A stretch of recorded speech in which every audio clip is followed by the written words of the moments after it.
وہ معزز تھے زمانے میں مسلمان ہو کر، وہ معزز تھے زمانے میں مسلمان ہو کر، ہم خوار ہوئے تارک قرآن ہو کر۔ اور علامہ اقبال فرماتے ہیں کہ یہی آرزو ہے کہ تعلیم قرآن عام ہو جائے، یہی آرزو ہے کہ تعلیم قرآن عام ہو جائے اور ہر پرچم سے اونچا پرچم اسلام ہو جائے۔ حاضرین محترم، علامہ ڈاکٹر محمد اقبال رحمۃ اللہ تعالی علیہ نے جو اپنے اس شعر کے اندر ہمیں جھنجھوڑا ہے، ہماری ضمیروں کو جھنجھوڑا ہے، کیا کہ وہ معزز تھے زمانے میں مسلمان ہو کر۔ وہ ان سے مراد کون ہیں؟ صحابہ اکرام، اور جنہوں نے قرآن کے ساتھ اپنا ربط، اپنا تعلق مضبوط کیے رکھا، وہ سے مراد وہ ہے۔ اور پھر آگے فرماتے ہیں کہ ہم خوار ہوئے، یعنی ہم تباہ ہو گئے اور ہم برباد ہو گئے تارک قرآن ہو کر۔ آج ہماری نظروں کے سامنے ہم دیکھ رہے ہیں کہ جب سے ہم نے قرآن سے تعلق توڑ دیا ہے، جب سے ہم نے قرآن سے اپنا رشتہ توڑ دیا ہے، اور جب سے ہم قرآن سے دور ہو گئے، تب سے ہم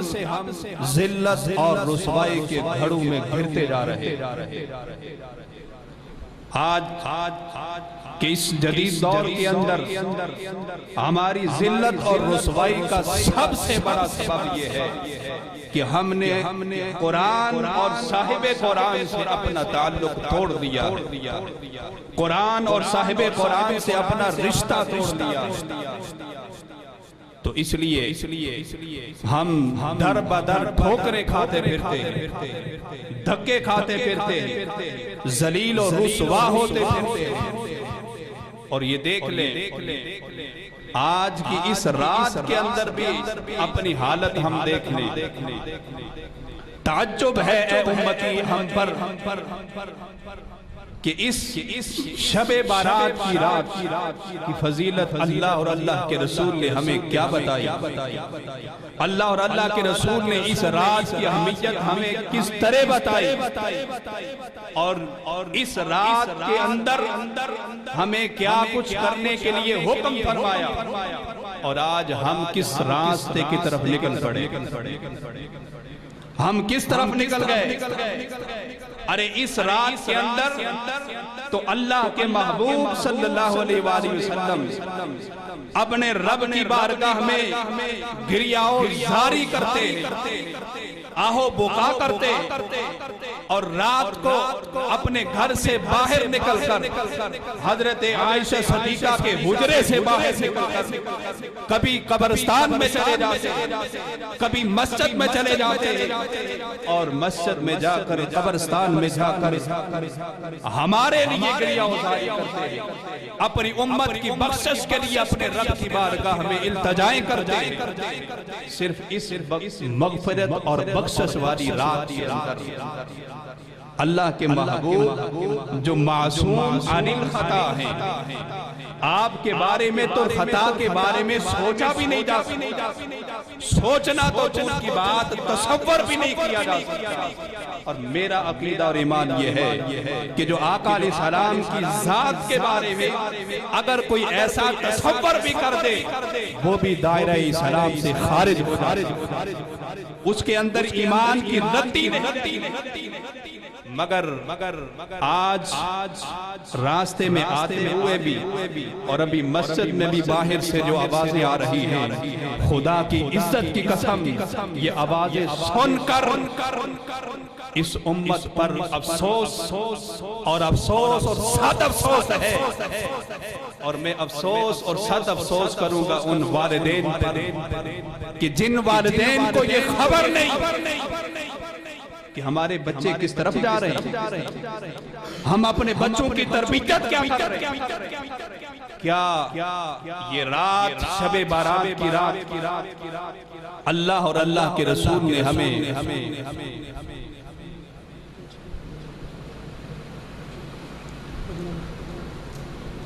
کیا اللہ اور اللہ کے رسول نے یہ راتیں ہمیں اور بالخصوص یہ شب بارات کی رات کیا ہمیں پٹاخوں کے لیے دی تھی، کیا ہمیں آتش بازی کے لیے دی تھی، اور کیا کہ ان کاموں کے لیے اور ان چیزوں کے لیے یہ رات اللہ اور اللہ کے رسول نے ہمیں دی تھی؟ نہیں، یہ رات اللہ نے اور اللہ کے محبوب نے ہمیں یہ رات عبادت و ریاضت کے لیے عطا کی، یہ رات ہمیں اپنی بارگاہ میں جھکنے کے لیے دی تھی، یہ رات ہمیں اپنی بارگاہ میں سربا سجود ہونے کے لیے دی تھی، لیکن ہم کسی اور طرف نکل پڑے، ہمارا راستہ بدل گیا، ہمارا رخ بدل گیا۔ کیوں؟ اسی لیے آج اقبال بھی کہتے ہیں کہ جنہوں نے قرآن سے اپنا تعلق توڑ لیا، صاحب قرآن سے اپنا تعلق توڑ لیا، پھر وہ ذلیل اور رسوا ہوتے پھرتے ہیں۔ آج ہم کہتے ہیں کہ ہمارے اوپر اللہ کی رحمتوں کا نزول نہیں ہوتا، ہمارے گھروں میں بے برکتی ہے۔ ارے یہ ساری چیزیں کیوں ہیں؟ ان کا ذمہ دار کون ہے؟ ہم خود ہیں، ہم خود ہیں ان ساری چیزوں کے ذمہ دار۔ اور میں تو اکثر اپنی جو بھی ہماری اولاد بالخصوص اس رات کے اندر کر رہی ہے، میں تو براہ راست اس کا ذمہ دار والدین کو ٹھہراتا ہوں۔ بچوں کا کوئی قصور نہیں، بچوں کا کوئی قصور نہیں۔ میرے نزدیک اگر ہم نے بچوں کو بتایا نہیں کہ یہ رات کس لیے ہے، ہم نے بچوں کو یہ اس طرف سے مطلع نہیں کیا، اس رات سے باخبر نہیں کیا اپنے بچوں کو، اپنی اولاد کو، تو پھر انہوں نے تو پٹاخے ہی چھوڑنے ہیں، انہوں نے تو آتش بازی ہی کرنی ہے۔ ارے اس رات کا نام ہمیں بتا رہا ہے کہ یہ رات ہمیں کس لیے ملی ہے، کس لیے ملی ہے؟ شب بارات، شب بارات، اس کا معنی کیا ہے؟ شب کا معنی رات، اور بارات کا معنی جہنم کی آگ سے آزادی حاصل کرنے والی رات، جہنم کی آگ سے آزادی حاصل کرنے والی رات۔ تو کیا ہم جہنم کی آگ سے آزادی اور پناہ مانگ رہے ہیں یا اپنے گھروں میں آگ جلا رہے ہیں؟ ہم خدا کو بھی چیلنج کر رہے ہیں، خدا کو بھی چیلنج کر رہے ہیں کہ خدا تو نے تو یہ رات ہمیں دوزخ کی آگ سے نجات حاصل کرنے کے لیے دی ہے، اور ہم تو اپنے گھروں میں آگ جلائیں گے۔ اور پھر میرے اور آپ کے آقا کریم علیہ السلام نے فرمایا کہ یہ رات جو شب بارات کی رات ہے، 15 شعبان کی رات، اس رات کو اللہ رب العزت قبیلہ بنی قلب کی بکریوں کے بالوں کے برابر دوزخ سے لوگوں کو آزادی عطا فرمایا۔ قبیلہ بنی قلب کے بکریوں کے بالوں کے برابر، ہم ایک بکری کے بال گنتی نہیں کر سکتے، لیکن قربان جائیں اللہ کے محبوب کی شان پر۔ میرے اور آپ کے آقا نے فرمایا کہ اس رات، ایک رات کے اندر قبیلہ بنی قلب کے بکریوں کے بالوں کے برابر اللہ رب العزت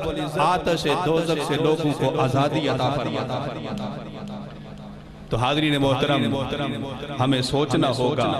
اور دیکھنا ہوگا کہ ہم کس طرف جا رہے ہیں، ہم کس طرف جا رہے ہیں اور کس طرف جانا چاہیے۔ جب سے ہم اپنے رخ دنیا سے موڑ کر، دنیا سے توڑ کر اللہ اور اللہ کے رسول کے ساتھ نہیں جوڑیں گے، قرآن کے ساتھ نہیں جوڑیں گے، تو پھر یہ ذلت اور رسوائی ہمارا سبب بنی رہے گی۔ تو اب میں نعت رسول مقبول صلی اللہ علیہ وسلم کے لیے دعوت دیتا ہوں جناب محمد بوٹا قادری صاحب کو کہ وہ سٹیج پر تشریف لائیں اور بارگاہ رسالت مآب صلی اللہ علیہ وسلم میں اپنی مخصوص انداز میں حاضری پیش کریں۔ نعرہ تکبیر، نعرہ رسالت، نعرہ حیدری۔